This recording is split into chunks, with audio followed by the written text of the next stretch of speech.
discussion afterwards. Perfect. All right, we are live and we have already a ton of comments. Awesome. Welcome everyone, and this is Greg Reverdio, and today I have Kenji Sugahara and Vic Moss from the Drone Service Provider Alliance. And we tried that last week. Maybe you joined us. We had some internet issues and figured out that it was actually related to what was going on in DC at the time. So we're back. We're back, and we're going to start from scratch because we actually took down the video. But I wanted to ask those questions again of Kenji and Vic. So Kenji, Vic, welcome. Thanks for Hey having us there. back. So today I want to talk about really two big topics. Obviously, the new regulation is going to be the big part of what we talk about. But I also want to talk about your recent announcement that you guys were put into the DAC, the Drone Advisory Committee. So I want to start with this. And first off, I want to say congratulations on that. This is kind of exciting. I know you guys have been working hard to get into the DAC. So what I want from you is kind of tell us what the DAC is and what it means to have both of you on board of the DAC, and then kind of tie it into the DSPA as well and explain what the DSPA does. Okay, I guess I'll start with that. Being on the DAC actually is a really cool honor. And I guess we really should make sure people understand I'm not on the DAC as DSPA. The whole DSPA thing was started pretty much when the DAC was we're just kind of getting ready to do the application stuff. I was chosen as owner of Moss Photography, voice in the industry, I guess would be a good way to put it. But it's a really big honor, and it's actually the first time that we've that the DOT has put the voice of an actual end user on the DAC. So it's quite the honor. And just to chime in on that, and I think Vic just mentioned a very critical point in that having both of us on there is absolutely great, because there really hasn't been anybody who has flown for a living on there. And for a lot of us, we know what it's like to wake up at like 6 o'clock in the morning, get out there, be on the ground, pull out the drones, get everything prepped and fly. We know all the permitting that goes into it. We know the insurance requirements. There's nobody there who actually understands how that actually works and how regulations impact us on a day-to-day basis. And I think that I sort of segued into sort of why the DSPA exists, but it's providing that perspective, and providing perspective not of just sort of that esoteric pie in the sky idea, not reality yet, like UTM and all that, because a lot of those providers, drone delivery still isn't here, but they had a voice at the table. The manufacturers did, which is great. They actually produced that. But the end users really have not had a good seat at the table for Part 107. AMA was on there, but the folks who depend on it to make a living, I think has just been lost until this point, where we actually have a voice and we can say, hey, these are our concerns in the drone industry. And I'm very pleased that the FAA sort of took it to heart and selected two users. Mm-hmm.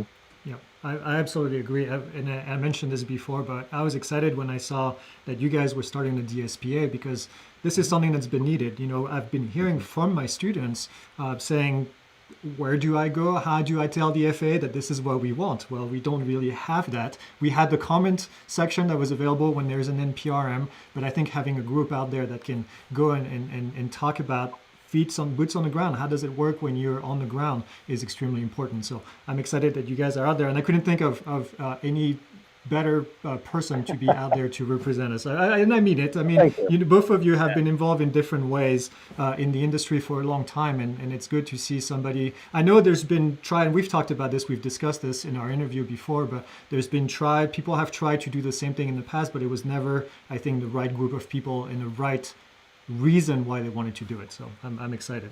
I hope this is Well, really I think successful. actually remote AD NPRM had a lot to do with that too, because all of a sudden there's this chunk of legislation coming down. And it's like, where's the voice? So I think it was not just me and Kenji doing it, or Kenji and I think it was the timing as well, because other people have tried, and other good people have tried, and it just didn't work. So I think a lot of it has to do not with just us, but with the timing that was involved with it. Yeah, Yep. and I agree with that. And I think what's also nice is we've gained a lot of alignment on sort of surrounding a lot of issues, and just as an organization being able to channel that alignment and sort of give a larger voice is absolutely critical. I mean, everybody's not going to agree on everything about everything really, but I think on a majority of things we get that alignment, and having that sort of uh, structure to it is what makes a difference, because there's a lot of us out there who have been attempting to do our own thing, and we've been like all alone just trying it, and having DSPA sort of as a central focal point to be able to bring all that energy together and just sort of move the ball forward. I think we're going to have a lot more success, especially given that the FAA has been very open to us. And I like also the fact that you guys are active online and you read the forums, and I think I don't know Kenji, but I know Vic is admin in several of the big groups on Facebook. So this gives you an idea of really what people want and the current trend of what is being talked about. So I think Kenji is just staying away from that. Hey Vic, why wasn't I ever made an admin in any of the groups, huh? You really want to be? No, don't volunteer for that position. Yeah, it's also not just the national stuff. I've got an email out to somebody right now who reached out and mentioned that there is some legislation coming into New Mexico right now that will be introduced that says something about how you have to have permission to fly over private property. You know, we fought that war before and won it, but that doesn't stop other state legislatures from doing that. So that's something else we're going to be doing. As soon as I hear back from her, we'll gonna get her hooked up with the right people and get the right I don't say boots on the ground because that sounds a little militaristic, but get the right people in place to reach out to all the legislatures in New Mexico and say, hey, it's federally printed, you can't do that. But B, it's just a really horrible idea. Yep. Yeah, and I think that's a really important part of the DSPA is providing the educational tools that people can take to their local folks or their state officials, because I think there's a lot of misunderstanding, misperceptions that we can help people make a really big impact, and that the most effective people are the folks who show up to these hearings, the folks who testify, who talk to their legislators, who talk to their council people. And just being able to provide that sort of guidance, I think it's going to make us just a much more effective organization. Community, much more effective community. Community, yeah. We get questions all the time about the local drone laws, and actually I have people sending me some of the text and say, is this legal? And I said, well, it may not be legal, but we got to think about the fact that it can be enforced, and then it's got to be fought in the court of law somewhere, and you're going to be spending money doing that. So hopefully we can work together, and I'm happy to work with you guys, by the way, to help with this, because we have students all over the country and that bring these things up to us from time to time. So somebody's asking about the website for DSPA. Before I forget, the website for DSPA is dspalliance.org for you guys that want to go in there. So for Mark. Right. Thank you. Yep. And Greg, one other piece too, and it's not just limited to sort of policy and regulation, but it's also to things that impact us as an industry group, like insurance. I definitely like to work with the insurance folks to help them sort of create policies and sort of documents that actually make sense. For example, I get a lot of forms from Aon asking for specific information about my flight before they'll approve the production insurance, and it's like, will you have the proper authorization if you fly within 5 miles of an airport? It's like, really? No. There's little things that they need to work on, because I don't think they understand the industry and the requirements. Another one is to inform them that, for example, you'll be able to operate at night without a waiver. There's a lot of little things. you know how long this is going to last now because of the new changes. So everything that has been said in a forum before is now null and void, and everybody's going to read that and say, well, but this place says this, but now what do I need to do? So we've got an uphill battle to fix this. Even better, Disney on a flight asked on a questionnaire, do you have your 333? Yep. Wait. Doesn't exist anymore. All right. So it's a big educational component that we need to address for the public at large and also other businesses. Yeah, well, that's where I think the FAA needs a lot of us to be helping with that part, and we'll be doing that. So I want to jump kind of into. There's been discussions. I've been reading the discussions in the comments, and this is a great topic I think to get started here. Somebody says that I'm interested in the actual technology behind remote ID. I understand anyone with a cell phone can get the data. How does that work? And this is something that myself I've been kind of trying to grasp the concept. So the drone is going to be broadcasting some kind of information. We know via Wi-Fi or via Bluetooth. And then how does it look on the ground? Is somebody's going to create an app? Who's going to create the app? Who's going to have access to the app? We kind of know the answer to that. But from a technology standpoint, how does that work? And I know, Kenji, you've got more of a background in that part. Maybe you can enlighten us on how you see this boots on the ground. Again, how's that going to happen? Yeah, so there is an implementation piece to remote ID, and there's going to be there needs to be some app development, and I'm imagining there's going to be some entrepreneurs out there who are going to develop the app that you'll have on your Android device or your iOS device. Just to give you a little bit of background on why sort of a Wi-Fi and Bluetooth were picked, is that they're compatible with currently handheld mobile devices right now. And the primary driver on that was law enforcement. Their feedback during the aviation rulemaking committee was they don't want to spend any money. They don't want to buy any dongles. They don't want to buy any new equipment. And the reason they sort of said that is because you think about law enforcement, you have large police forces, and then you also have the tiny ones out in like rural Oregon that maybe have one or two officers. And that was their biggest concern, is to really have something that's common to everybody, and there won't be any additional expense to these small forces. So that was sort of the idea about sort of having the handheld mobile device as a receiver. Now, the drone itself, what'll happen is it'll broadcast in Wi-Fi or Bluetooth, and there's some misconceptions out there. A lot of folks think, oh, Bluetooth, my mouse has a range of 2-3 feet. No, it's a different implementation of Bluetooth. We're looking at Bluetooth 5 with a fallback to Bluetooth 4, and there's a long range version. And it's been tested out to close to 2 kilometers. I conservatively say at least 1 kilometer. So that in Bluetooth is really built for this type of application. It's a beacon. It's a unidirectional type of technology where something just sent out. There's also Wi-Fi, of course, and people are like, wait a second, how do you get information out via Wi-Fi when it needs a bidirectional communication? But the way it's been demonstrated, and DJI did this at Blacksburg, is what they did was they figured out a way to jam all that information into an SSID.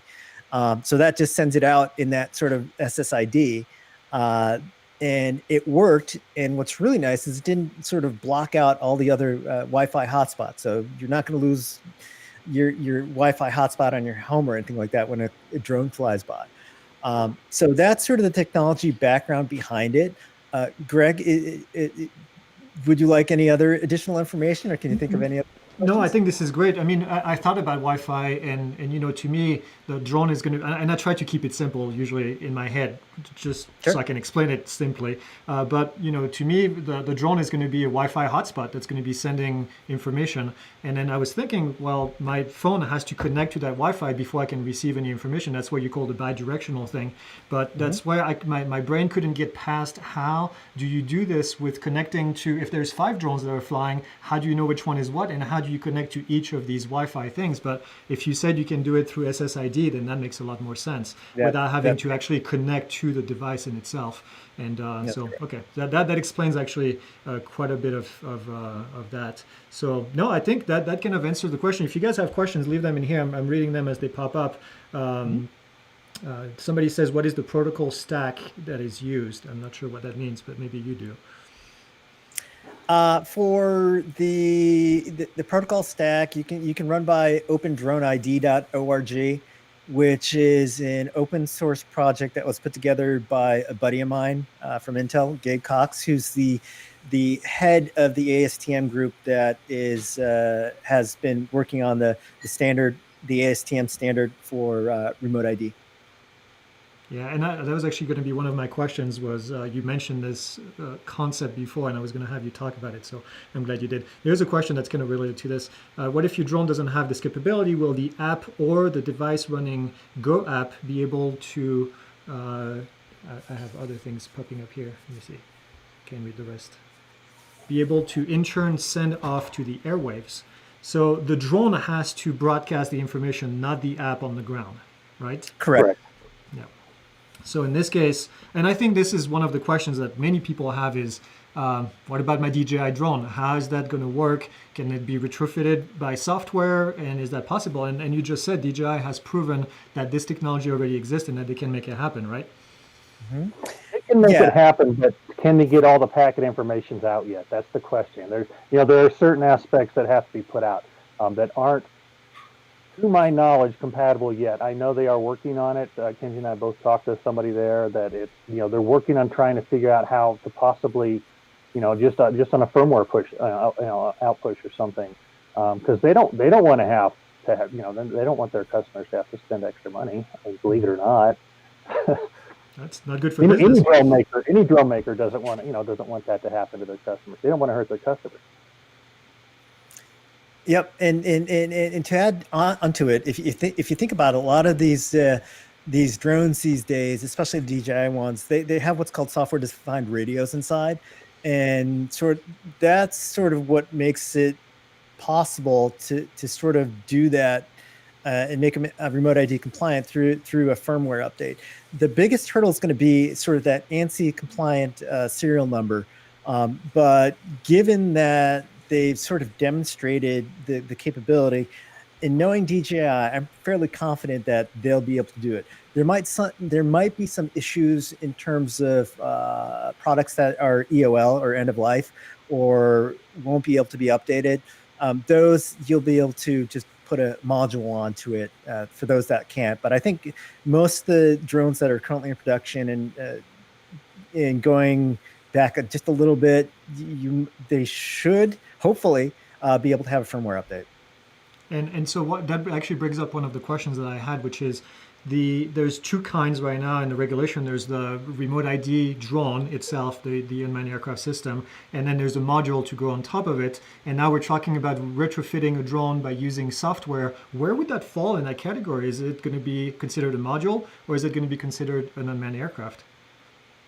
It would probably, if it's just a firmware push, then it's just going to fall under the standard category because you're not adding a module to it. So the module is actually, if I'm hearing this correctly, Kenji, correct me if I'm not, but the module is actually something you add physically to the drone to broadcast. Correct. So it would be integral, which would then make it fall under the standard RID category. Yep. So speaking of the module, actually, I did some research last week, and And I talked to a few people, and there's a company in France. France just released regulation that actually is going to be doing pretty much the same thing, except for a few. The message is a little bit different, but they have a module that's about 17 grams that you can put right on top of the drone that you can turn on. It's self-sufficient. It has its own battery, and it's going to send the information. I think it's using Wi-Fi. They're saying 1 kilometer distance at the moment. There's no app in France at the moment. They're just sending the information. Nobody's really getting the information, but they actually had 1 year compliance, which I thought was interesting instead of the year and a half that we have.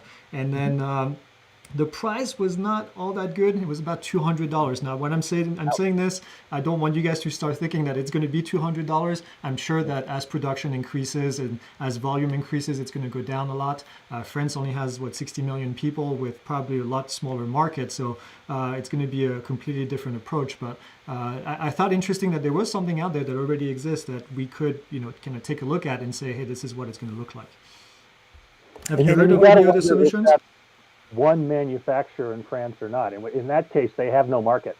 They have no market competition. Yep, so, that's right. I don't know if they actually have true market competition in France or not. I'm not as familiar with their economic status, but you're going to have so many different people producing these here in the States that I don't know. I think the FAA is saying around 50 from what I'm hearing, and I think that's probably a little high. Just personal opinion. Yeah, I think it's got to stay cheap. The other thing too is you also have to remember that this rule is actually going to have an impact across the world.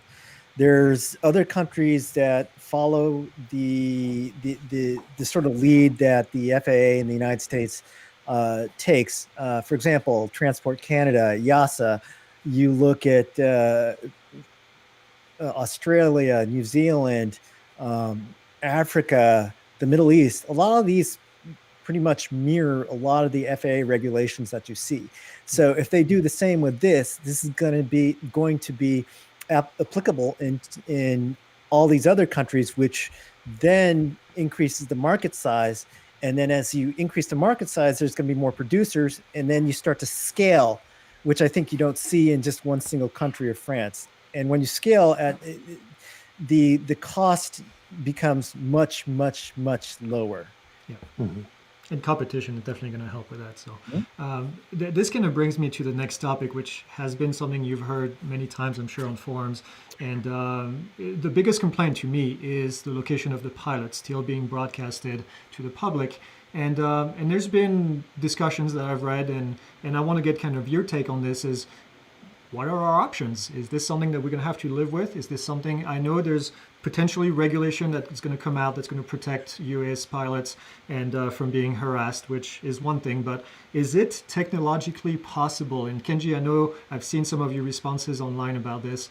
Is it technologically possible to encode the location of the pilot and only make it available to certain people? I think the complexity is the fact that it's got to be available to law enforcement, but other layers as well that may not have a special access to the information. So Kenji and Vic, tell me what you think. Go for it, Kenji. This is your arena. So in the ASTM group, we are looking at some encryption techniques, but there is a technical hurdle in terms of the public-to-private key. And the issue is the decryption side that law enforcement would have to do. So practically speaking, you're talking about law enforcement having to keep tabs on their phone and updating their phones for that encryption key. Which may change because the encryption key, private encryption key, if it gets out into the public sphere, they'd have to change it or whatever, so nobody has access to it. But like I just said, there is a potential of the private encryption key getting out. If it's being distributed to all law enforcement, that could be an issue, because if it gets out into the public domain, then everybody will have the pilot location anyways. So there are technical hurdles and there's people hurdles in terms of that sort of data getting out there. I think what needs to happen, and it needs to be treated with the seriousness that it deserves, because we have heard from pilots that they've had guns drawn on them, they've been harassed, they've had their drone shot at, and recently there's been another drone shot out of the air, which could prove interesting. I can't go into the details about that right now, but it could be a sort of precedent in terms of making sure that people get prosecuted, and that, I think, is the tool that needs to be leveraged, and the FAA needs to make some fixes to make sure that drone pilots are protected. And the FAA has reassured us, and in a couple of the conversations we've had with them, that they are looking at putting actual UAS language in such things as, you know, laws that protect flight crews, for instance. Actually go ahead and add in that. So, you know, the teeth will be there. It just actually needs to be used. And as I've said before, it needs to be used early, frequently, and publicly to really get the word out that, you know what, y'all can't do this. That's not going to stop everybody, but it'll help a lot. The fact that we're not going to be internet Wi-Fi, internet broadcast or internet transmission now is going to help, because the sphere of people who will be able to find us is much smaller.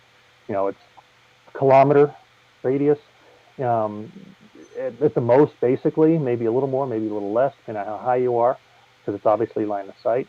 So that in and of itself will help a little bit. You know, somebody with the right technical wherewithal can't just log on to their computer and find all the drones in town and go hunting.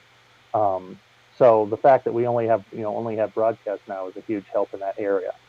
Needs more help, and certainly, but it's a step in the right direction.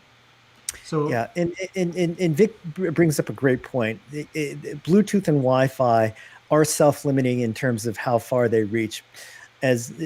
When you're higher, that signal goes out longer, but as you go lower and lower and lower, the line of sight decreases until the point when you're down below the level of trees. Guess what? The trees are going to be blocking that range, or the signal. One of the most important things that I want to emphasize was the pilot location was a sort of a line in the sand for public safety. They would not have signed off on it unless that data was available. And we would not have a rule if that was not in there. Yeah, I agree. There was definitely a push there. Scott has a good question here, and I think Vic, that kind of relates to what you posted today. Is there any push to add layers of protection for remote pilots beyond current regulations? And I know the FAA just released something about that. Yeah. So do you want to talk about that? There was, the FAA tweeted out today, or yesterday actually, I believe, from the FAA Twitter account to remind people that it is a federal law or against federal law to interfere with flight crew, interfere with any ground flight crew or flight crew in the air, pilot, stewardess. Any of that type of stuff. And actually, Brendan tagged me in his tweet. That's how I found out about it. And so I went ahead and pushed it back out. It's like, FAA, we need to add UAS-specific language to these things. And we've been told they are. So it's in the works, but it never hurts to hold certain people's feet to the fire in situations like this. Definitely not the people we talk to, lately, pretty much daily, from the FAA.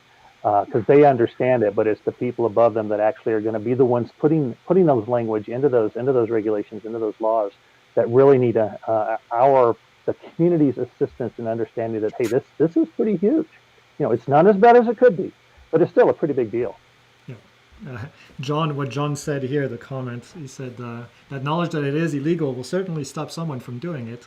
That's kind of the way that I thought about it when I saw the comment from the FAA saying, well, we're going to put rules in place so that you don't get harassed.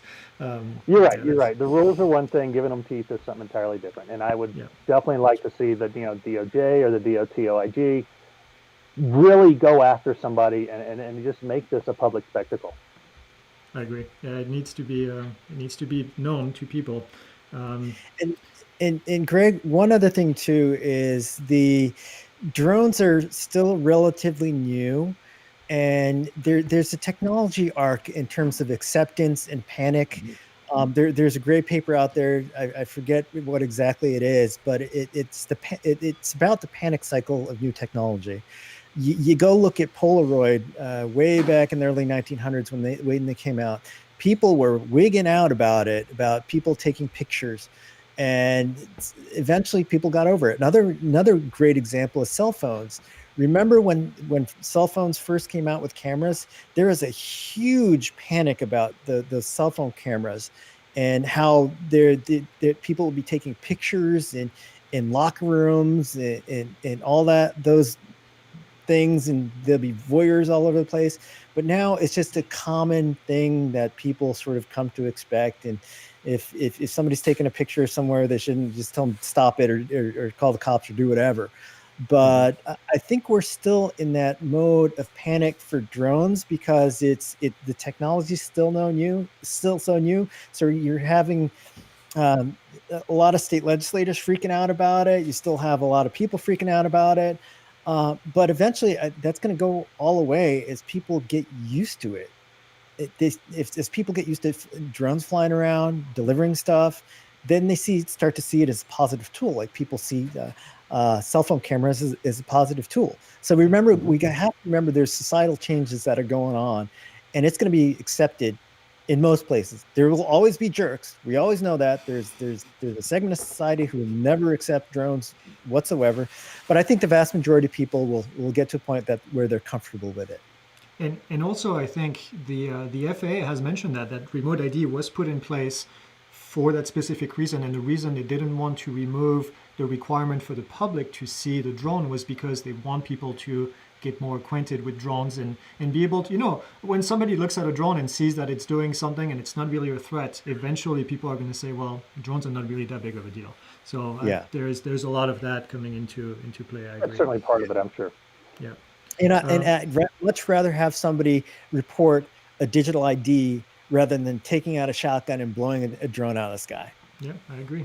I want to go back actually to the retrofitted drones.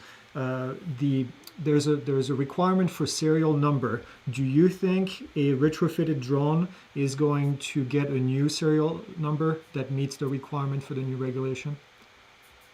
Because that's going to be kind of required. Yeah, that's going to be an interesting to see how that works out, and the people who build their own too.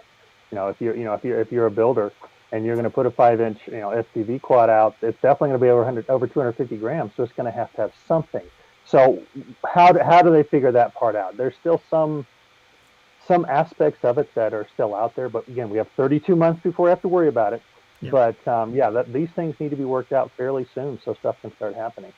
Unless I don't know if you have any other I don't know if you have any other information on that or not, Kenji, but it needs to be worked out. Mm-hmm. Yeah, the ANSI number is definitely a good question for a large number of drones that are out there that can be updated with a firmware update. But again, as I mentioned before, the folks who are working on this are very smart, and I'd imagine there'll be a way to sort of figure this out. I'm confident, knowing the resources that are behind this, that it'll be possible. Oh, I'm sure there's a lot of R&D going on right now. So. Mm-hmm. One of the questions related to the previous topic we talked about with the location of the pilot. This is from a previous discussion that we had that we didn't have time to finish. Somebody was asking about the fact if there's going to be tracking of who looks at the data that is in that app. In other words, if somebody was to get that data in order to find someone and harass them, is that something that's going to be able to be used against them in the future? So is the public going to be tracked when they look up that database? I think I know the answer. I haven't heard anything one way or the other on that. But this general public won't be able to get into that database. That's just it too. It'll be, there'll be law enforcement with shown cause that then will be able to cross-reference the FAA database. Yep. So that is a very good point, Vic. And I think people need to understand that your personal information is not being broadcast. So your name, your birth date, your address, that's not being broadcast. So it's your digital license plate, GPS coordinates, and there's the list of information that's sent out is in the rule. So to be clear, the only people who can access that information will be law enforcement and other people who are authorized to do so, and they will be able to cross-reference your ID with your personally identifiable information. So it's And only the people who have the right access that'll be able to do that. and With permission, yeah. the way I understand it too is the FAA will still be the gatekeeper of the registration information, and law enforcement, if they want to get access to it, will have to request it first, which will leave a paper trace, because somebody is asking in here, if law enforcement were to access the information, is that going to be logged? And I think the answer is yes, based on what I've been reading. Yeah, Yes. yeah. In that case, it definitely would be. And then one other thing, Greg, I think we should encourage all the app developers who develop an app to log that information that they look something up. I think that's something very reasonable. I don't think it'll be done by rule, but I think as a community and as DSPA, we can talk to these folks and say, hey, look, there's potential danger that this could be misused if you look. If it'd be possible to include that sort of functionality in there, that would be very beneficial to the industry. Then I think that's a good way to approach it, to suggest that, because it is a good idea to do that. Yeah. I like it. Yeah, I agree. Another question in here that's from a technical standpoint, they're asking if there's any anti-spoofing that's going to be built into the protocol.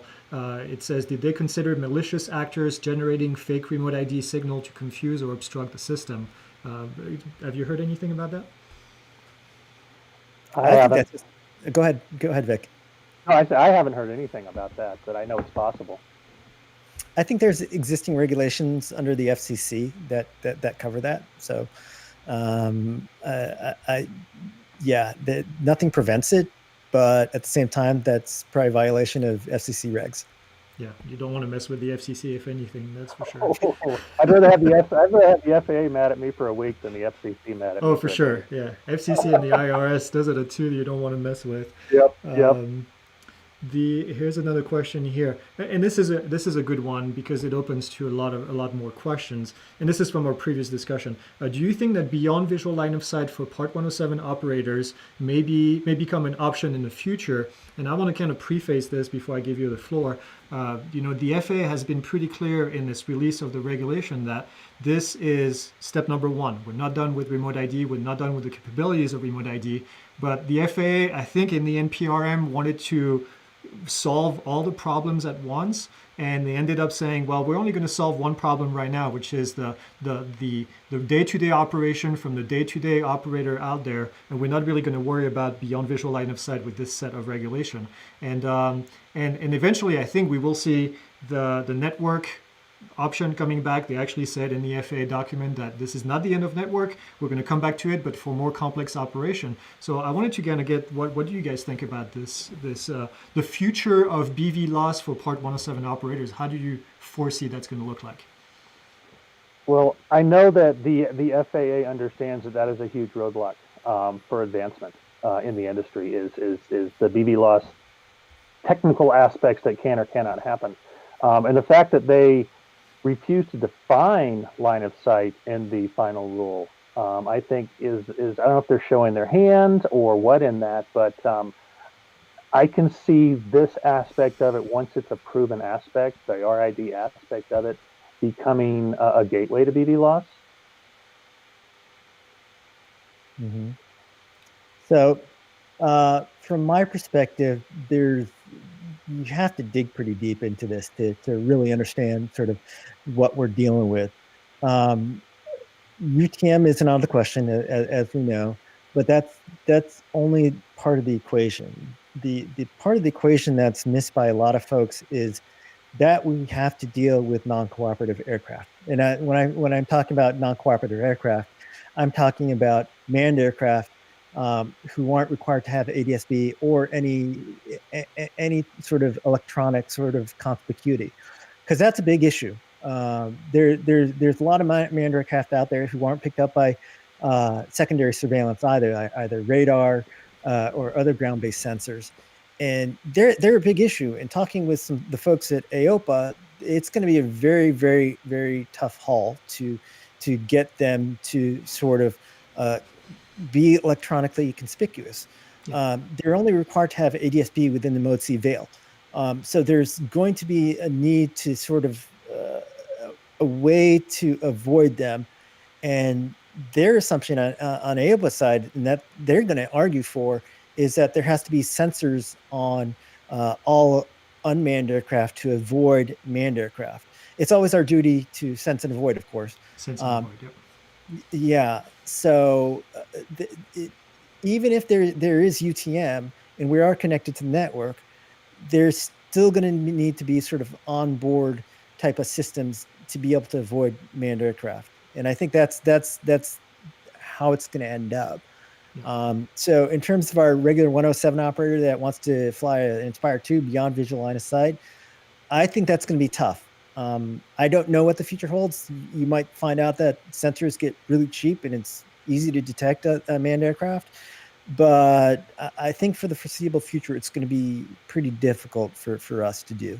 Yeah, I agree. And if you read, and those of you that follow me on the channel, I've talked about the concept of Operation 2.0, the UTM concept of Operation 2.0, which is a document that the FAA puts out. If you ever want to find out what UTM is going to look like in several years, read the document. And I know there's a version 3.0, I think that's coming out soon, but that kind of explains the bigger picture. And I'm working on a presentation right now that I'm going to do a video that's going to explain kind of the, call it remote ID, the bigger picture, because all this is all part of it. And it's all staged, it's all going to happen one after the other. But the sense and avoid is a big part of all this, and that's the reason why we haven't seen any of this technology really out just yet, other than being tested at different places across the country. And I think we'll see that in the future, in the near future.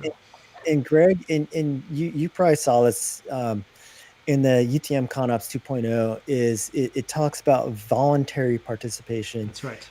A manned aircraft in UTM. But if you read, there's a one little section that made me giggle when I read that document, because there's a little footline that says, it is possible that eventually in UTM, meaning sub 400 feet AGL, manned aircraft may have to request permission to fly in UTM. And I just giggle, because I can imagine the FAA going to a manned aircraft pilot and saying, hey, now you got to share the airspace with unmanned aircraft. I can say that because I'm a manned aircraft, and I've been trying to bridge the gap between the two communities, but man, is it hard to talk to any of these guys, because it's kind of like being a cyclist on the road and trying to share the road with cars. It's the same exact thing. So, Craig, it'd be good for the folks out there to know that we've actually been embedded in that process too. So there was a DAC task group, which I was part of, that reviewed the UTM ConOps 2.0. And we had significant discussions around sort of how manned aircraft would participate. And that's one of the suggestions I made, was like, if you fly, you have to have be electronically conspicuous. But there was, if you also look in the ConOps document, it was the section on unmanned aircraft that were flown VLOS was written in a very good way, in terms of us as drone ops who fly VLOS would only need to participate in UTM to the extent that we need to, and that could be sort of Lance or any of those as examples. So we tried to make sure as much as possible that sort of was limited in that conceptual document. So there was no requirement per se. It was just sort of left a little bit open. The other thing too is there's a couple task groups going on at the DAC right now that we're participating in, and one of them is how can we leverage remote ID for manned aircraft too. So there's a robust discussion going on how they can use that information potentially to even avoid us. And an interesting piece was the technology that we're using on broadcast.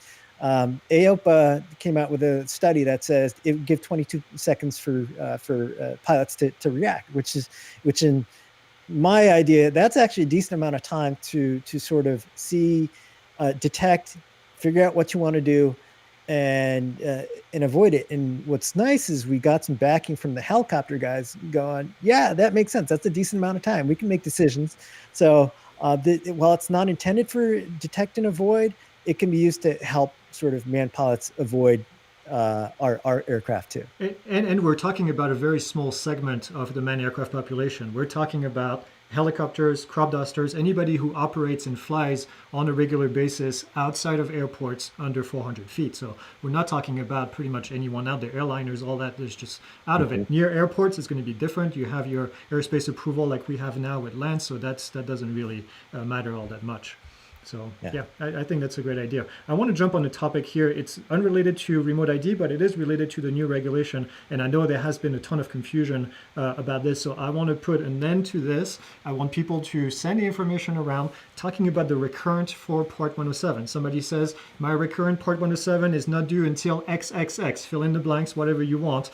Do I have to do anything before then if I don't want to fly at night or over people? So I'll answer that one quickly. If you don't want to fly over people, no, you don't have anything to do. When your exam is going to be retired, so September, at the end of September 2022, you will go online on the FAA website. You will do the FAA training. There is no more test. By then, the UGR will have disappeared, and you will do training online with the FAA. You'll print your certificate. You'll make a PDF. You'll save it to your Dropbox or whatever on your phone, and then you'll have that available to prove to the FAA that you are current to do this. If you want to fly at night, then you have to do the training when it comes available. We don't have a date yet, which is going to be sometimes in March, we can guess. And when that training becomes available, then you will have a period of time, 15 days from the day it's available to the day that you can start flying. So you'll have a 15-day training period where you can go online, again, FAA website, faasafety.gov.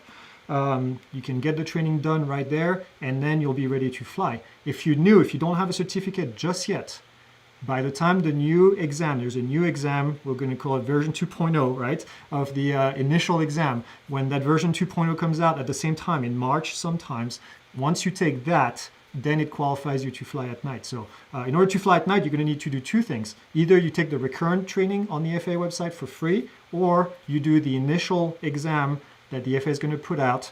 And then you need to have a strobe light on your drone, an anti-collision light that's visible from 3 miles. After that, you're good to go. So there's going to be two dates that are important that are coming up. 45-day date, which is 45 days after publication, which is when the training will open up. And then another 15 days after that is when you can start flying at night without a waiver. Those are the two dates that are going to be important. What else did I miss? You nailed it. Yeah, that is it. That is, for some reason, well, one of the problems is there's somebody out there who's confusing that particular aspect with the RID aspect. Quite publicly, they're doing that and won't retract it. But yeah, you nailed it. 45 days from beta publication, the training will come due, or will come online. You can take it, but then you have to wait till 60 days before you can actually use it. And once it's up at 60 days, you can take it and use it the same day. And it is training. It is not testing. The only place you can do it is FAAsafety.gov, and it costs zero. And some of you I've seen a comment in here asking, what about Greg? What about your course? My course will provide you the initial training for night so that you can pass the initial exam, the UAG exam. So I'll give you the training for that. Actually, it's in production. We should have that on the website available very soon, along with a free module that anybody can take. Now, that does not qualify you to skip the FAA training. What it does is it's going to give you a version of the FAA training that's going to be not boring, okay? and then you can use that, and then you can go to the FAA website to do the FAA training, the official one, and then you'll be good to go. But I'm going to give it to you. I'm probably going to give you more information than the FAA will, but that's how we do things here, if you know. So, but yeah, that's never bad. And you will in the test and the training will have ops over people questions as well. I got that confirmed this morning.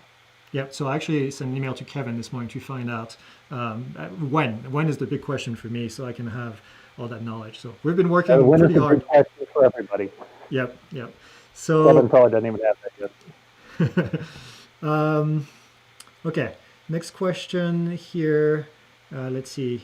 Here's just a simple one. It says, I chase model airplanes with my freestyle quad in what will be a FRIA, hopefully, and post it to YouTube.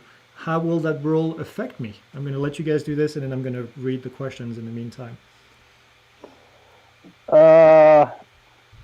So he wants to know if he can post it on YouTube and not be 107. Is that what I'm hearing the question? No, I think he's just asking if he's just going to be chasing people that are flying inside of a FRIA, can he still do it? And I'm guessing, does he need to meet remote ID requirements? There's no RID. Yeah, you can do that. You can Yeah. do that. Yeah. I don't quite understand the question, but I think if that's it, yeah. If you're in the FRIA, you don't have to have remote ID. It doesn't matter. And if you're freestyle, if your freestyle is under 250 and it's recreational, you don't have to have RID either. I like it. Here's a Wolfpack. John is asking, you guys may want to talk about the SFAR, special FAR, and the choice to either go to the Knowledge Test Center or just wait until the training options is available. And that's actually a good point, John. Thanks for bringing it up. A lot of people have been asking me, hey, what if I don't take, because we know the new training, the free training, we're going to call it, is coming up in March sometimes. And people have certificates that expire at the end of February, for example, or at the end of January.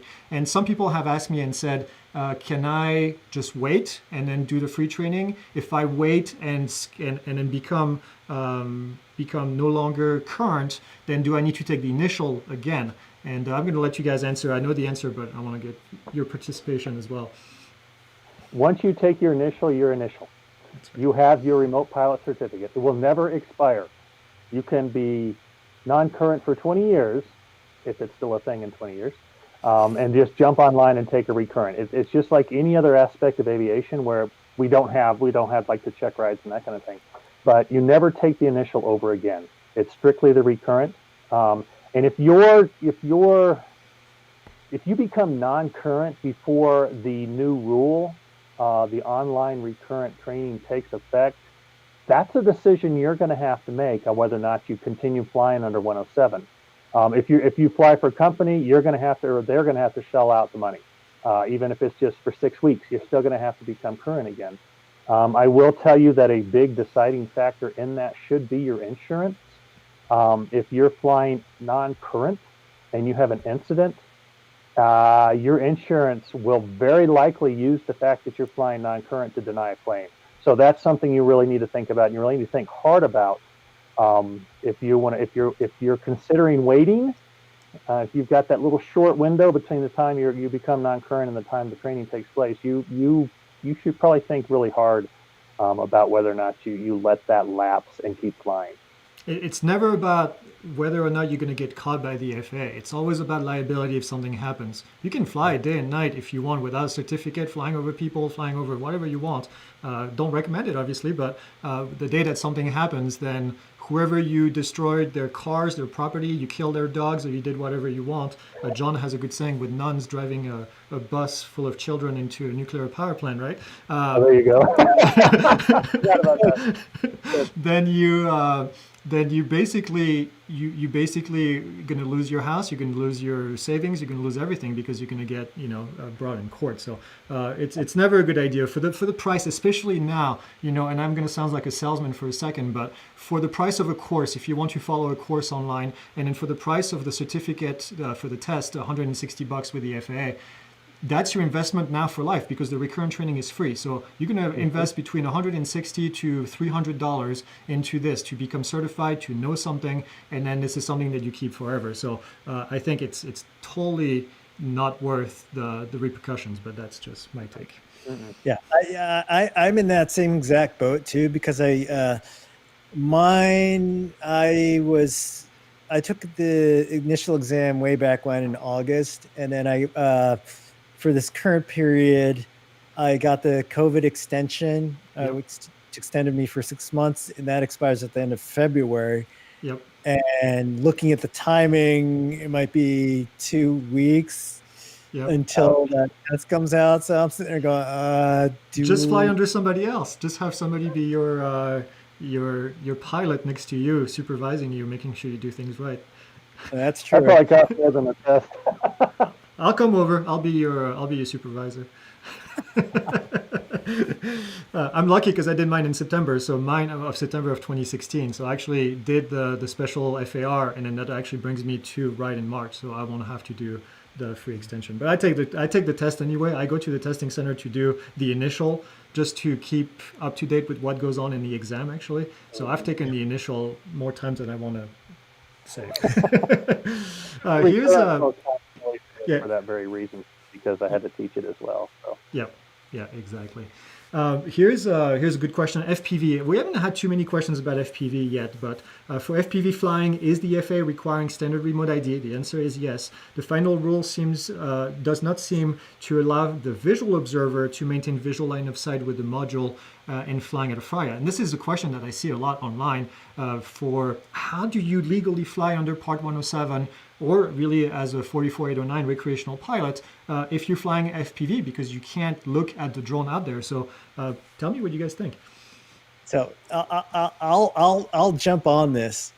And I actually had a long conversation with Jonathan Ruprecht about this, and we were going back and forth about this. And first thing, the FAA declined to define visual line of sight in the rule itself. So there is a little bit of leeway there.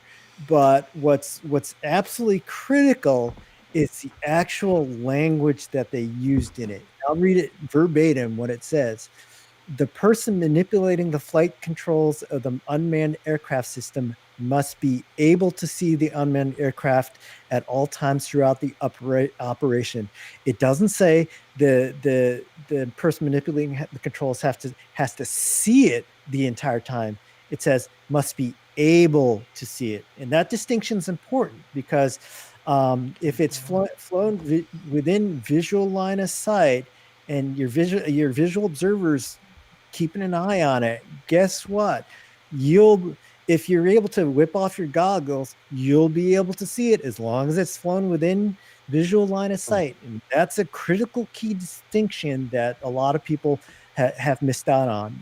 And I got to credit Jonathan for keying me into that, because that's a discussion, because we were both scratching our heads what's going on. So that should give you sort of feel better about that, because and Vic will be able to tell you about what the FAA said, but in the rule itself, our interpretation is it should be okay. And the FAA understands that needs to be clarified. So in the works. Good. I'm glad, because that's definitely something that we see a lot. I hope that helps people in here. We do get a lot of comments from the FPV community on that, and it's understandable. FPV and VO. I mean, they're joined at the hip for the most part. So that's a huge thing for them, and they need the clarification and deserve the clarification. Yep. Oh, and do you think now is a good time for I was wondering.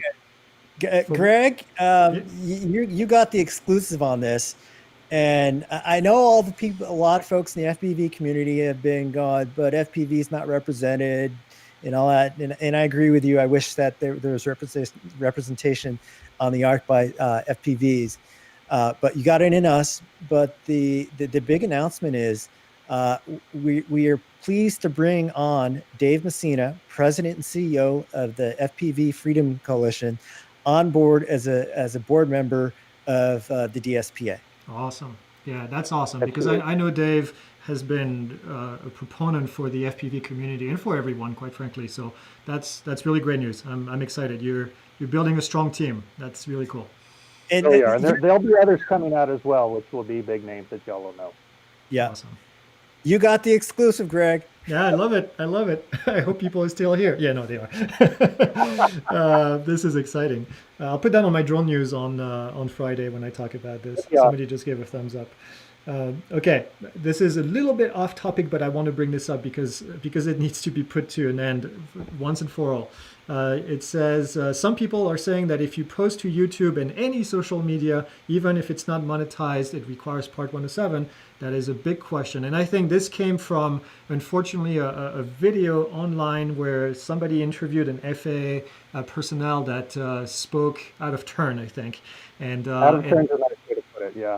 Yeah, and actually talking to an FAA, to getting to somebody from the FAA to talk online is extremely difficult because they have to get it approved. And I was surprised when I saw this interview, and I was like, "Whoa, somebody is talking just like that on the phone."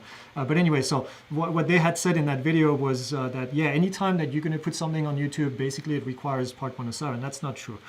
If you, I made a very lengthy video when the YouTuber in Philly got his $182,000 fine drawn. $102,000 fine, yeah, and explain, it's all about the intent. The intent of the flight is what matters. So you could technically, under certain circumstances, sell your footage, but the fact that you put it on YouTube alone does not mean that you need to have a Part 107 certificate. Now, I would say though, if you have a monetized YouTube page and you're going to put footage on there, then that is a qualifier to get for any footage that you're intending to put on that website. The intent of the flight, then you would need to have a Part 107.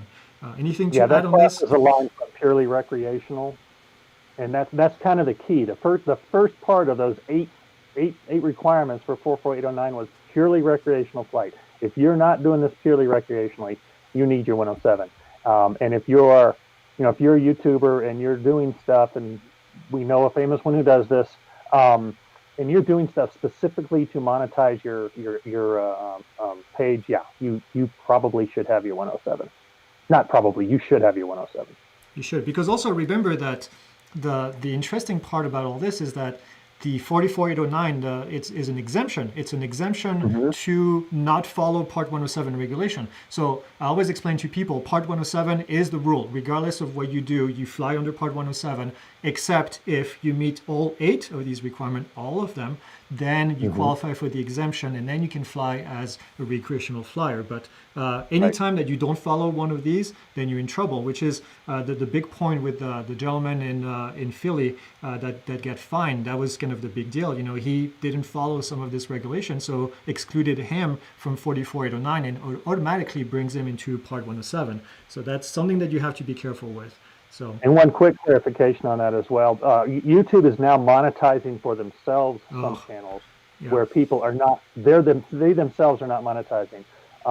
That would not be an issue. You would not have to have your 107, because that's one of those things. Like, well, the channel is monetized, but I'm not the one don't worry about it. As long as you're recreationally flying, putting the stuff up on just to show your friends or whatever, you're fine. You're golden. Fly safe. Key there. Fly safe. And I've had a discussion many times where I tell people, because people in the comments after I posted that video, everybody was freaking out. Do I need to take videos down? Do I need to do this? Do I need to do that?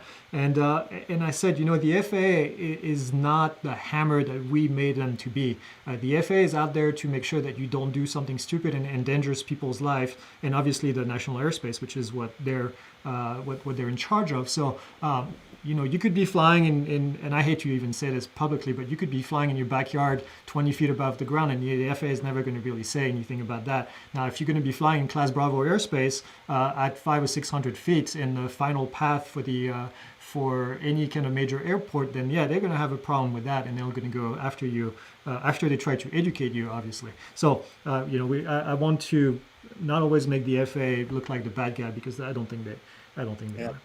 And I actually reached out to an FPV guy, I think it was yesterday, a local guy here in Denver.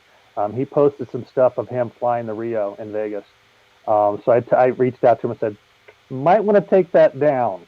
So yeah, he goes, yeah, I debated it. It's like, probably should have debated it just a little longer. But no, so yeah, it's about education. It really is. Yep. They're not looking to fry anybody. Yep. And Greg, you just said something really important that I'm going to pick up on in terms of flying around your house. One of the things that we're going to be working toward and advocating for through the DSPA is in concert with the FPV Freedom Coalition is protected operations, which is operations like that are below tree level, and around your house, just to talk about the how we can simplify and make those easy to just do right off the bat. The other one is for remote ID is how about notify and fly? That's another big one. because if you fly, for those who don't know what Notify and Fly is, it's the concept is you go on an app, you punch in a place, punch into the app where you're flying, how long you're flying, and what you're flying. It's just like the Lance, like we have it right now. We're going to advocate that we should be able to fly without remote ID, like a mini FRIA, if we provide that information, because that fulfills the need for public safety information, have that information, who's flying, when, and where. So I think that's an option that was overlooked by the FAA and should still strongly be considered. Yep, I agree. I absolutely agree. I think this is one of the biggest complaints, obviously, from people that have been doing this for years and years and years, is it takes it to a ridiculous level to some extent where it's totally safe. We know it's safe. Everybody knows it's safe, but the FAA can't make it happen because of the regulatory perspective that they have, and that would mean that they give away some space, which is give an inch and then they're afraid you're going to take more. So good luck with that. I hope you get some tractions from that. Here's a good question that I see popping up quite a bit, actually. Yeah, I see the Mavic 2 Pro fill-in Mavic anything has a remote ID setting. If you have that turned on, will that allow me to fly at night as long as I have lights that are visible at least 3 miles? Before you guys answer the first part of that question, I want to say that remote ID and night flying, not really related. So at this stage, you can fly at night without remote ID as long as you do everything that we said before, which is getting the training done. Go ahead, guys, about the section in the DJI app. Okay, I'll go here. It's two different things. And first of all, Short Round, great movie reference. The remote ID setting inside the DJI, I mean, it's an unfortunate name because it's not technically FAA remote ID. DJI had it first, so maybe FAA chose an unfortunate name. I don't know. Anyway, that is basically just the information that you can put into your drone that helps things like Aeroscope know who you are. When I'm flying any of my stuff, any of my DJI stuff that has the RID setting, I've got my phone number and my name in there. That way, if it pops up, somebody can see it. But nobody really has much to see it. That does not have anything to do with upcoming remote ID rules. But that may be the vehicle that DJI uses to retrofit or to upgrade firmware. And as you mentioned, remote ID and flying at night, two entirely different things. It's not ready yet. So no, you can't fly at night without a 10729 as a commercial pilot, commercial drone pilot. And you have to wait. If you don't have the 10729, you have to wait till you take the recurrent training 60 days afterwards. It'll come to an effect. So no, remote ID right now on DJI stuff is not the same. Don't confuse the two. It ain't going to work. Yep. Hopefully, I was saying earlier, maybe they rename it to DJI something instead of remote ID. I knew this was going to be an issue from several years ago when I had that in there. So here's a quick question that I do want to answer. It says, when taking the FAA test for Part 107, is this done in-person testing or is this online test? The initial is always going to be online. I don't see any of that changing anytime soon because they have to verify your ID and all that stuff. So the recurrent training is what's going to be able to be done online. But yeah, even with COVID, you still have to go to a testing center. Most of them are open. I answer this question, well, not me, but the people that answer the questions for my company, we do this every single day, probably 20 times a day, asking if it can be done online. So here is another question here. Where is it? I have a question. Yeah, go for it. Vic, have you heard whether the UGR testing, when the testing centers will stop offering it? Well, it won't be any good 60 days from publication. So I'm going to go out on a limb here and say 59 days after publication. Okay. Because they're going to milk every dime they can out of that. PSI is the big loser here. They're going to milk every dime they can out of that. But as per the regulation, actually, I'm going to go back into my book. I think it might even be 45 days that it dies. Oh, really? Why? Because I think the 107, whatever it is, that talks about and I might not waste time to look at this, but I think it might be 45 days from Cool. publication when it goes That into you still are effect. still good for 24 calendar months. So it's not like it's going to be done. You take it on day 49 and then you have to get rid of it on day 60. You don't, it's not an 11-day window there. Yep. It is good for another 2 years. And like one of the other questions was, if you don't want to fly over people or fly at night, you're golden. So keep flying with the UGR and don't worry about any of the other stuff.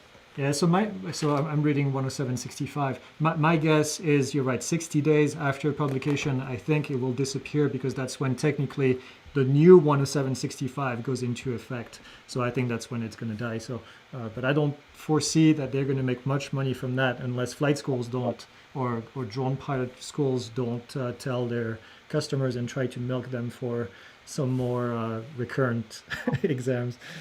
Okay. Here, somebody. Oh, that's actually kind of an interesting question from Jed. Jed always has good question. He says, "What is the rationale for requiring Part 107 if you make money?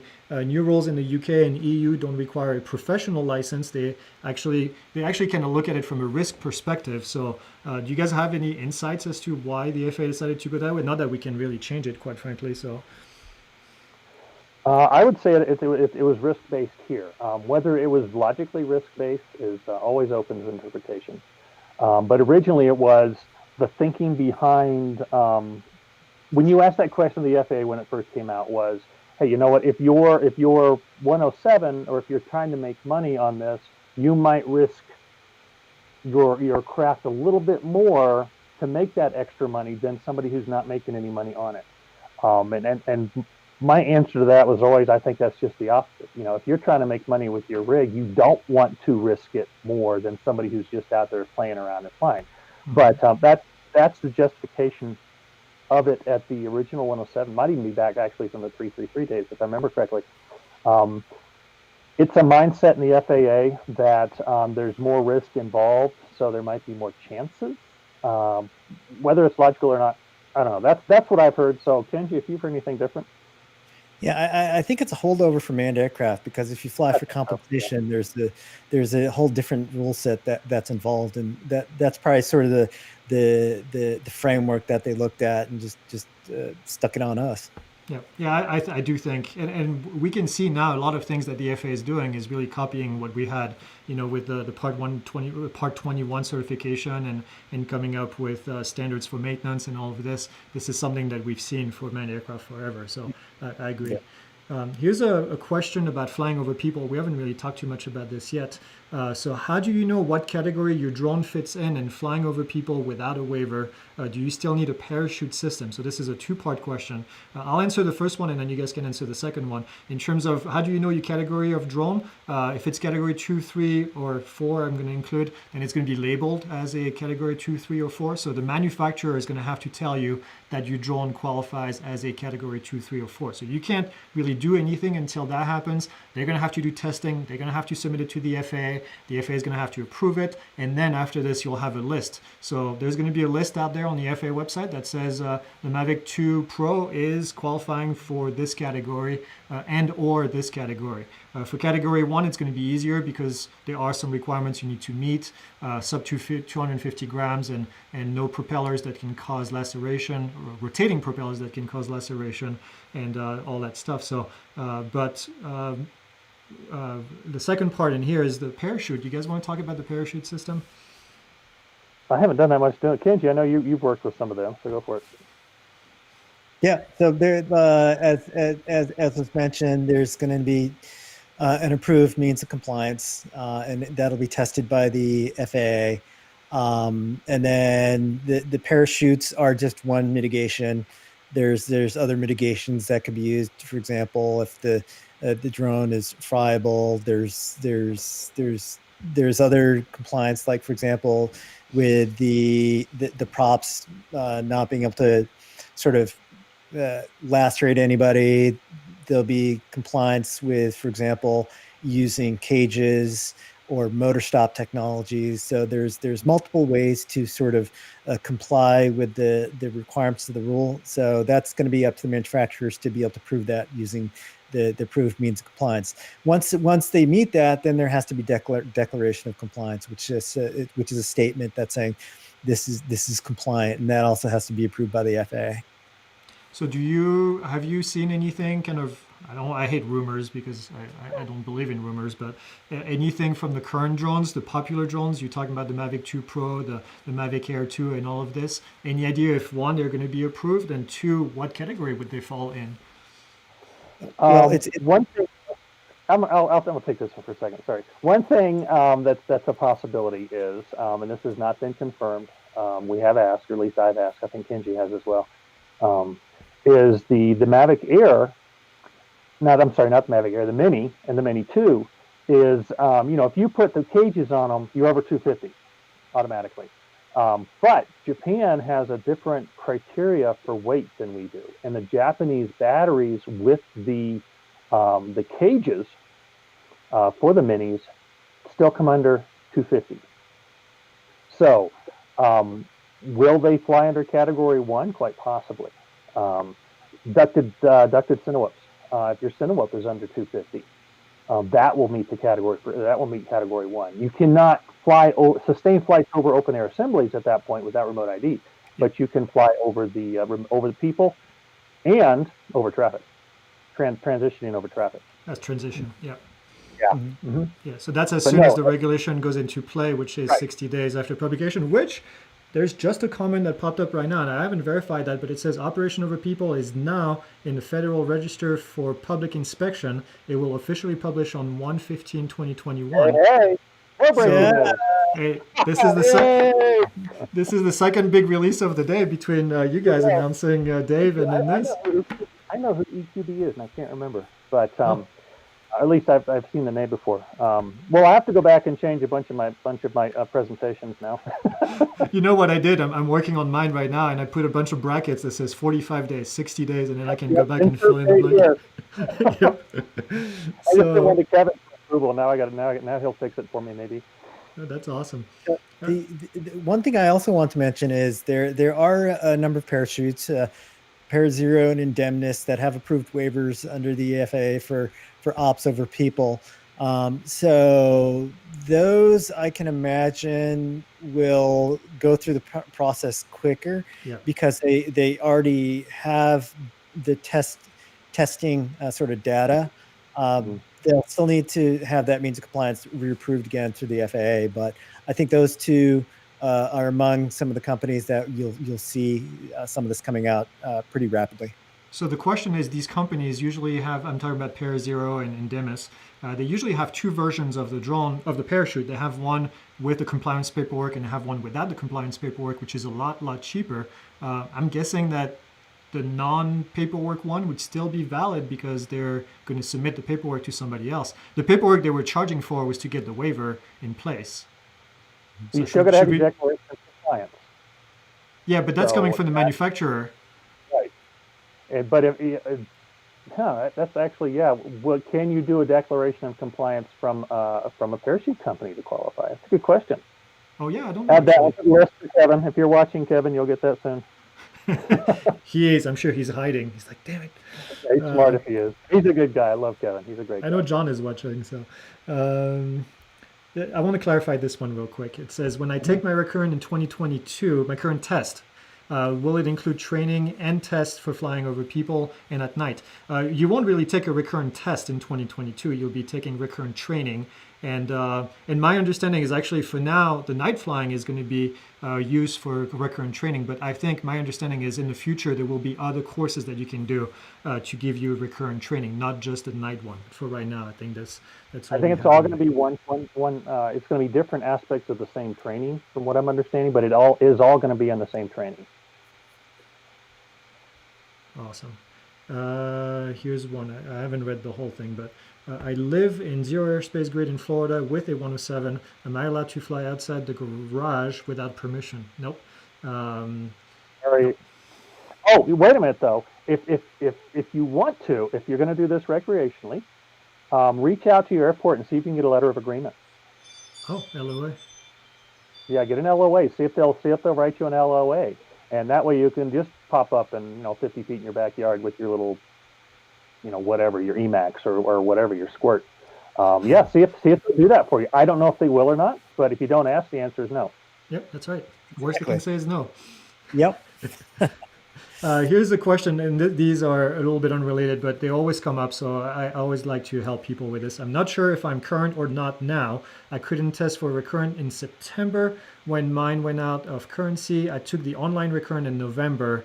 That should cover me for the next 6 months. No, actually it doesn't. So the SFAR special FAR ended in September. So even if you could have qualified at the time when the FAR was in place, if you did it after September, then you're done. So no, in this case, Max, you're not. You need to go to a testing center quickly, and then I'm going to remove your name very fast so that people don't know. That's your name, right, Max? Yeah, so now go get tested. But you know what? It's a confusion. I'm sure a lot of people are in this boat. And actually, I wonder how many people are going to go past their 6 months thinking that they get a 24 months extension when they actually only get 6 months. So I hope the FAA reaches out to.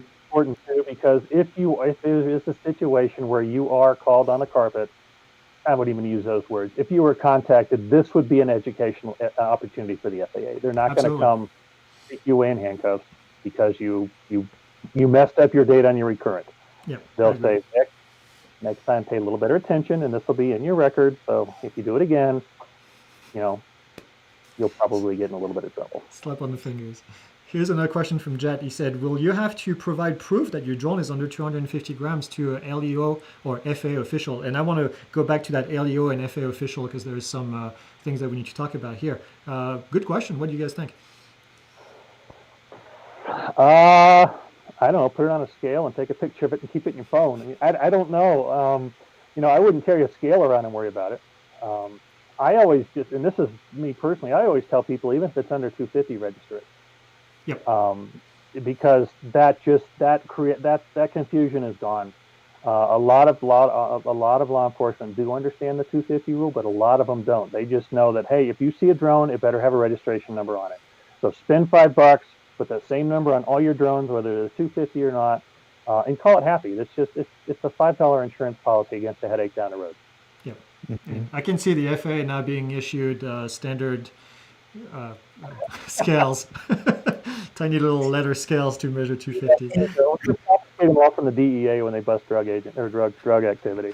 Just pay them off and go to the DEA.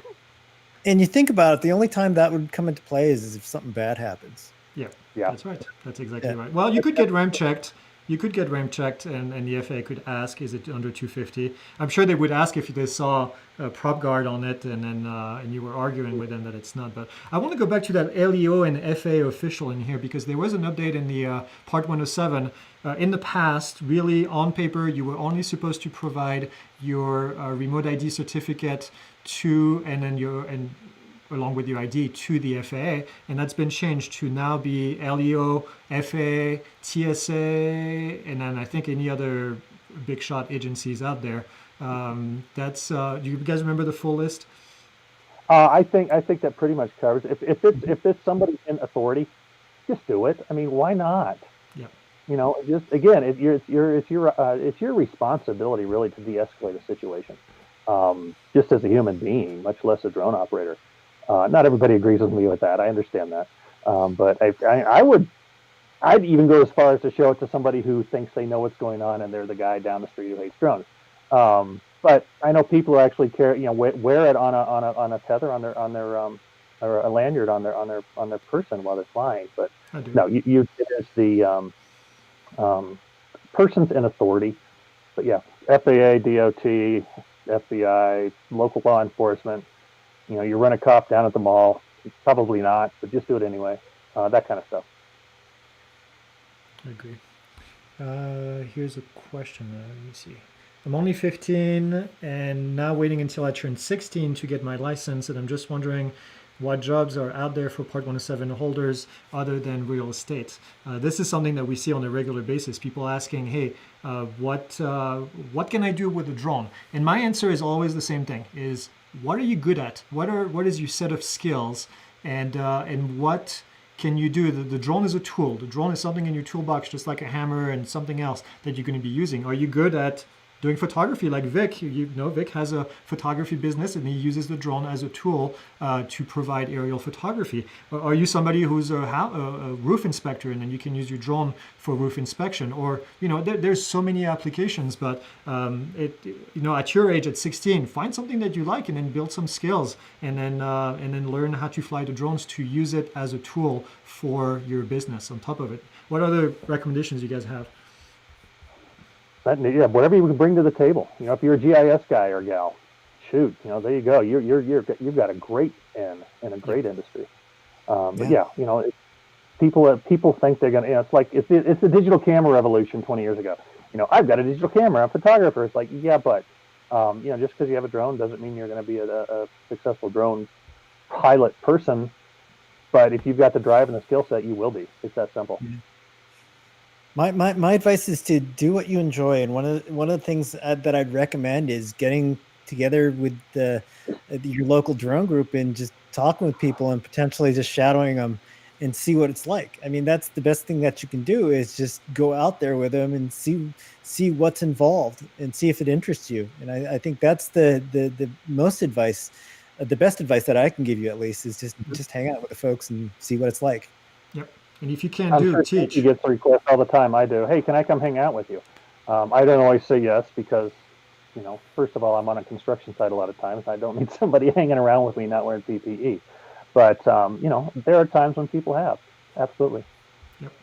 All right. I think I have one more question, and it looks like we've caught up on the comments, so that's good. In here it says, and this is kind of a discussion I want to have. It says, this is a recurrent theme from the modelist community. I personally think most will continue to fly at FRIAs, which most AMA field will become. I agree. The large models have gotten forgotten in this. They got the short end of the stick, it says in here. This might be a good example for people to hear your thoughts on that and make them feel better about you representing them at the DAC.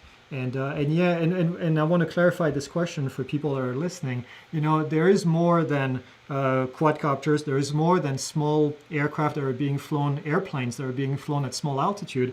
There's a lot of drones, a lot of aircraft that are flown like jets, for example, that are flown at much higher altitude, outside of 400 feet, actually.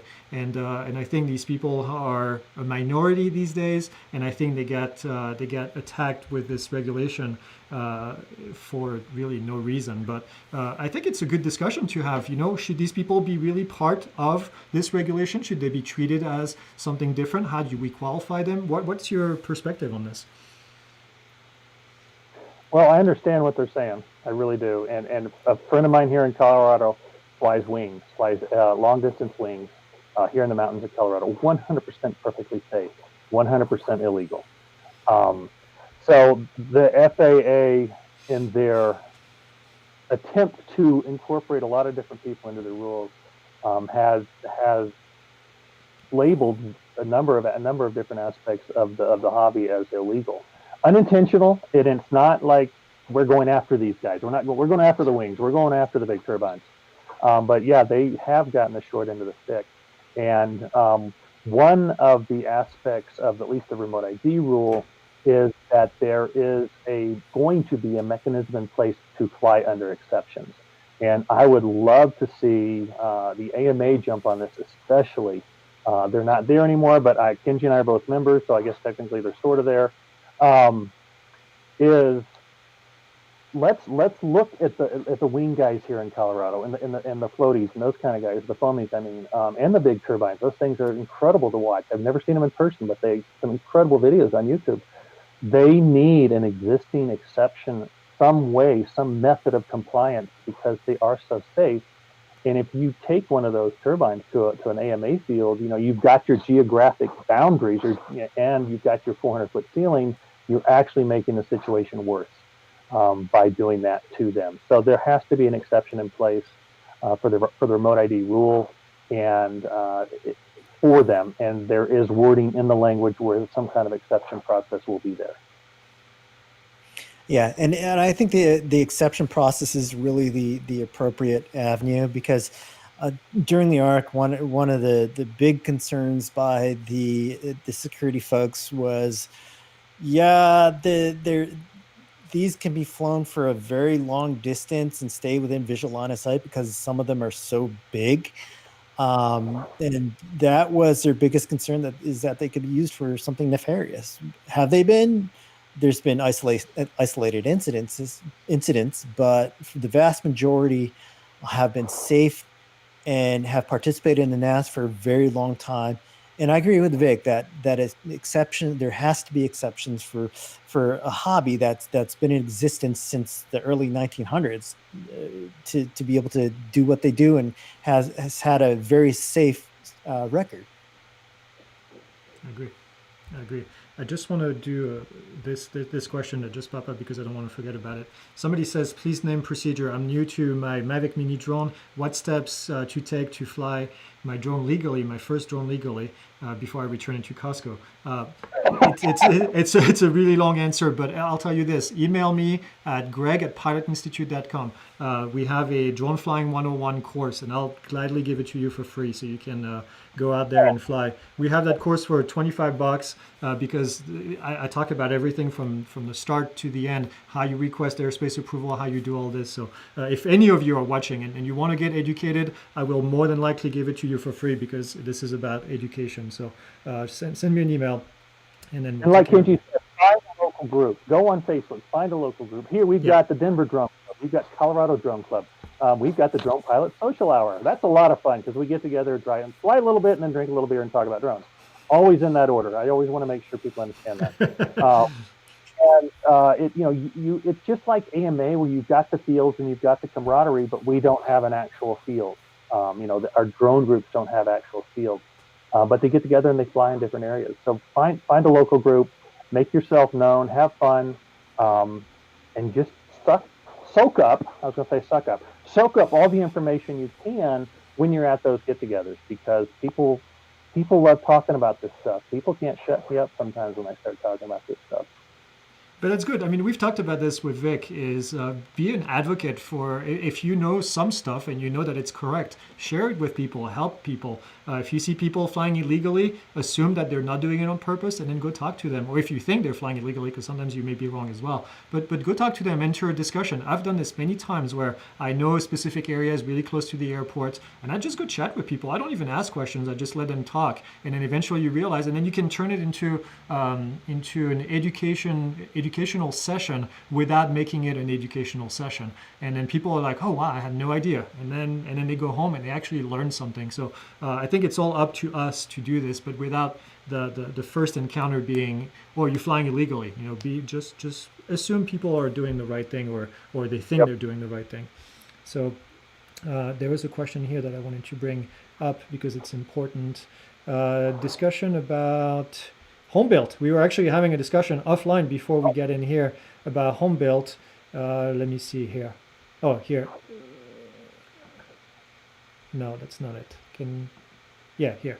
Can you guys clarify what you know about Homebuilt SUAS for Part 107 operation? I'm assuming in the context of remote ID and what's coming up. And so what we've come up to the conclusion of, I think, is that Homebuilt at the moment, if they're flown for recreational purposes and designed for recreational purposes, then they're going to be exempt from having to prove that they meet remote ID requirement. In other words, you will be able to build your own Homebuilt, go to the FRIA, I keep saying FRIA, go to the FRIA and then fly it there, or slap a module onto it and then be able to fly and comply with remote ID. So that's, I think, the extent to it. Now, what's unclear to me, which I think I'm going to reach out to the FAA, or we can have a discussion after this, is what about people that are flying for Part 107 and flying an FPV drone that they built themselves? What are the implications there, and what is the legal recourse? Do they have to meet subpart F requirement, meaning that they have to meet remote ID requirement, or don't they? So that's kind of a question that I have. The module system was set up to where people who do build the home builds and do have the retrofits can use that type of stuff. I'm not sure what aspects would be different, whether it's a home built or one of my T4s, or heck, my T2 for that matter. I still have one of those I fly every once in a while. I don't have a camera on it anymore. But it should and correct me if I'm wrong, Kenji, but whether it's home built or a retrofit, it should still fall under the module system or the module category. Yeah, Greg and I were debating that, so I think that there is some sections that could cause confusion, so we'll be working on clarifying that. Yep. The ANSI issue might be part of it. Getting that ANSI serial number. But is that wait a minute? Is that required on module? Yes. Oh yeah, on modules it is. Yeah. Okay. On modules. So that was actually one of the parts of the NPRM a lot of people objected to. It's like so all these home built guys are going to have to apply for an ANSI license or whatever it's called to get their first 3 digits or whatever the ANSI serial number requires. I think they won't have to if they have a module on top. The module will take care of that serial number requirement. That's the way I understand it. Yeah. Yep. Correct. This is a good question. Will remote ID make the DJI Aeroscope obsolete? No, because of range. Yeah. I mean, the permanently installed Aeroscopes have significantly more range. I'm not sure if we're allowed to share the actual range or not, based on who I got the information from. But yeah, no, they have significantly more range. Let me put it this way. If you're in Dallas and you're flying a DJI product, there are people in Dallas sitting there know where you're at. Yeah, so, the tech is out there. And then the other thing too is I imagine that the Aeroscope could be upgraded with different antennas and just tuning the SDR to pick up on Wi-Fi and Bluetooth too. So I don't think the receiver itself will be out of date, but that's up to DJI to figure out, but I'd imagine it's possible. I like it. There's so many systems out there. DJI has so much invested in it. I cannot imagine their R&D out there working at this very second, getting ready to provide what they need to make those all those systems compliant. I agree. Too much money at play. Jad says, give this video a thumbs up. He said it, not me. It's funny. I'm one of those. I don't want to call myself a YouTuber because I'm not. I'm an educator in the first place, but I have a hard time just with YouTube and asking for people to subscribe and give thumbs up and like and all this. It's just not me. But it's important. Yep. Hey, Sparky says I can confirm Aeroscope is in Dallas. So. Hi, Sparky. You send me little notes too. It's like, hey, do this, do that. Like, dude. That's funny. Jason is asking, is there a proposed side of the module? What are the dimensions? And there's no proposed side there. The FAA has put this out there as a here's what we want to accomplish, and we'll let you guys figure out how we're going to accomplish it. So if you want to make it this big, then you can make it this big. If you want to make it this tiny, then you make it this tiny. The market is going to drive all of that. So, but I mentioned, I think, Jason, you came in a little late. I mentioned that there are other modules out there in existence. One company was in France that has a small module with 17 grams, and they had actually a version that was 10 grams that you can put into the drone in itself and plug it into a 5-volt, and then that was only 10 grams. So I expect that the size is going to be pretty small. Well, we have reached the end of the comments. This is amazing. Took an hour and a half. Yeah, only an hour and a half, plus the 2 hours that we spent a while back. So 3.5 hours of questions. That's awesome. I'm sure there will be more questions. Leave them in the comments. I don't want to take you guys any longer, but as always, I really appreciate your time and your insights. And I know we'll talk about this some more. Maybe we can bring Dave next time, Messina, talking about FPV and all of that. Because I know Dave, I've been following what he's been saying for a long time, and I respect what he's done. So I'm a fan. So that's it. Any last words? Yeah, Kenji and Dave and I have been working together, not necessarily working together, but been in communication since before all this RID stuff even started. So it's not like, we better appease the FPV crowd by sticking somebody in. Dave's been integral into a lot of the discussions, and he's also been so active in the DAC that his input is just invaluable. Yeah. Kenji and I have been making some comments in some of our threads as well. It's like, look, relax. Y'all are going to be happy pretty soon.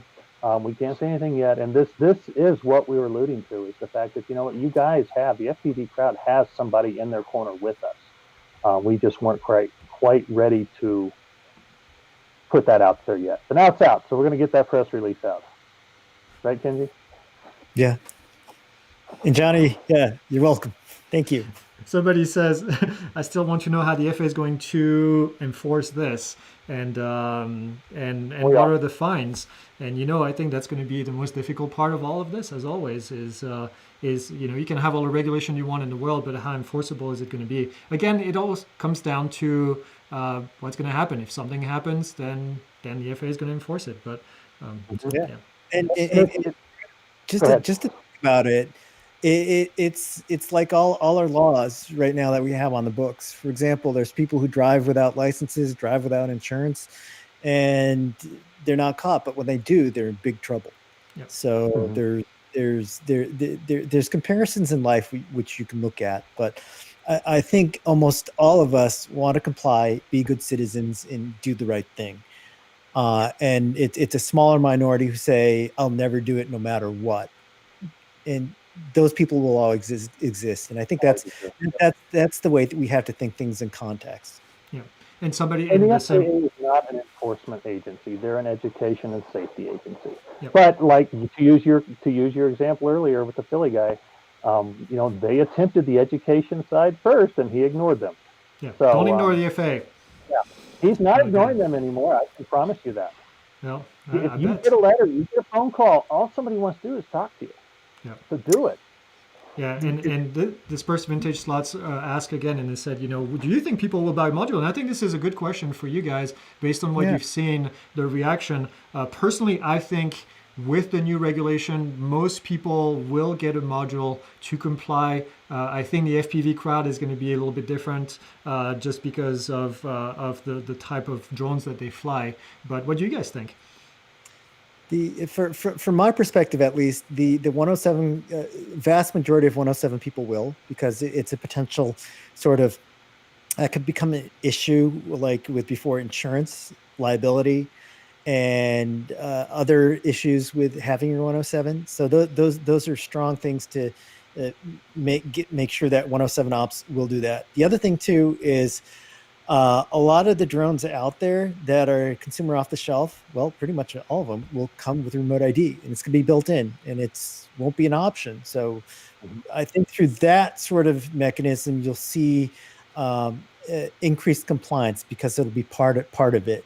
And I think 10 years down the road, we'll probably see like 90% compliance rate. So Yeah. that's And my I, prediction. and I think because it's so fresh as well, people are thinking, how am I going to do this? But we forget what kind of drone were you flying 3 years ago or 2 years ago. I think the technology will be long gone by the time we get there. So, but I shouldn't say that, because a lot of hobbyists or recreational flyers are still flying 15, 20-year-old drones, or airplanes, I should say. So there's one question in here that I did want to bring up, but we can't just go, because this is something that came up several times that I've heard.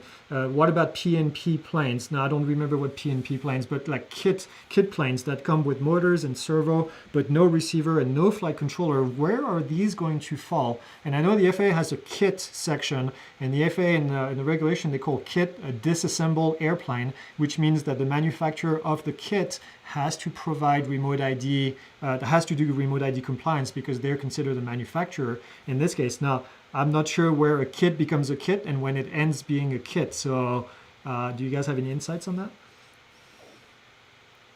I'm not sure what they mean by no flight controller. Onboard flight controller, or something that you're actually flying with? I think they're talking about the remote controller, but so if that's the case, I think that would be a kit. Yeah. So I'm not sure how that would work. If you want to fly outside of FRIA and you're over 250 grams, you're going to have some way to put a remote ID, and that's where the module will come in, and it will do all of that. Well, with the module, it's takeoff location, it's not flight controller location. So even in a situation like that, that will still have to be, you'll have to comply. Except maybe the kit aspect, I haven't really read into that so much. So, but over 250 grams, you'll have a module on it. Yeah, I agree. All right, a lot of thank you in here. Thank you, great information and all of that. So with this, we're going to end it. Thank you, guys. I'm glad we made it all the way to the end today without any that's pretty interruption. cool. DC must be running A-OK right now. Yeah, no doubt. Can we plug DSP again real quick? Yeah, DSPA? absolutely. Yeah. Awesome. So, in one of the, and you alluded to this at first, we didn't quite get to it. The reason that Kenji and I formed the DSPA is that we knew one of us was going to end up on deck, probably, if not somebody we knew was going to end up on deck, or ASTM, or one of the others. And unlike the rest of the DAC members, we're not getting paid, nor are our expenses getting paid to be there. And that's been one of the issues that's been talked about for the last couple of years in a number of the forums. And so the reason for DSPA is to cover expenses, not to pay salaries for myself and for Kenji. And then when we found out we were both on it, it's like, oh dear, now we really have to push it. So that's why we're looking for donations, we're looking for members and all that good stuff is simply because we need to cover our expenses. We want to cover our expenses, and we want to be able to help the industry without really it becoming a financial burden to us or our families. And we're going to be very transparent into how we do that. We're going to be bringing people like Messina on board as our board, and that's going to be a huge part of it. So that was the reasoning behind it. And plus, we want to help people. We're doing this stuff already anyway, so we want to be able to help people and have that official voice of the community that will be listened to. Yeah. So DSPA, DSPAlliance.org. DSPAlliance.org, and if you can't do the monthly fee, which is fine, some people can't, we understand that, just make a donation, whatever you can to help. Remember that this is to get your voice represented out there and be able to have a voice with the big boys. Now we have two big boys up there. And Greg, the donation button's at the bottom of the page if you can't find it. Okay, just do Control It was F. your idea. It was the idea of one of your students. Yeah. And you were talking about that. So thank you for that, whoever did that. Awesome. All right, gentlemen. Thank you again. We will be in touch. I'm sure we will have more of these, and then good luck with the rest. Sounds Fly good. safe. All right. Thanks, Fly safe, guys. Yep. Take it easy. Bye. Bye.